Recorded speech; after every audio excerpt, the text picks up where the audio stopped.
For today's episode of Ship Shape, we're going to be talking about ship layout design, which is how we match up the interior and exterior of our ships.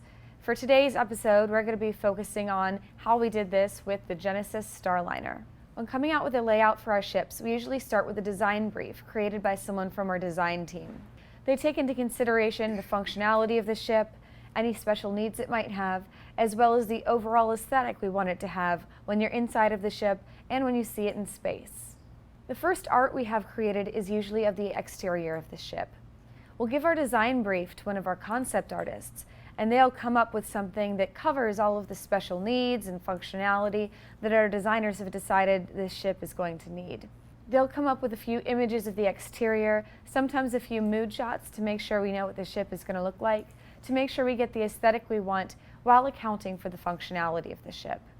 For certain ships, either larger ships or ships with a special functionality involved, artists will also deliver a high-level layout for design approval that just has some basic sketches of where each room is going to fall inside of the ship.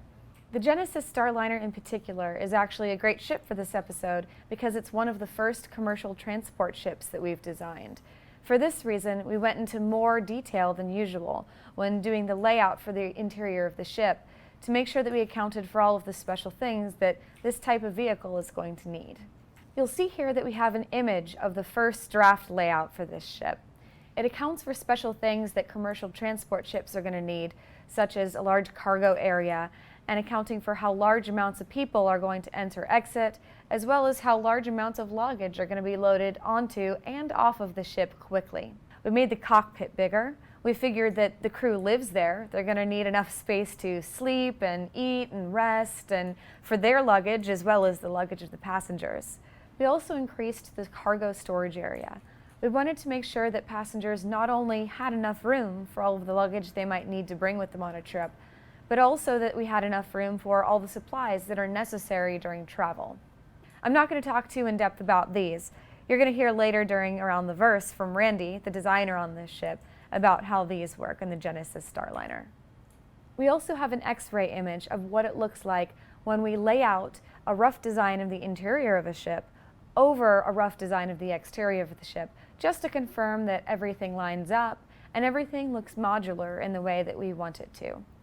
This is to ensure that our segments, as we design the regular version, the luxury version of this ship, and all of the other variants that we have coming down the line, that everything is going to be able to be easily picked up, put out, and replaced with different sections depending on what you want your Genesis Starliner to look like.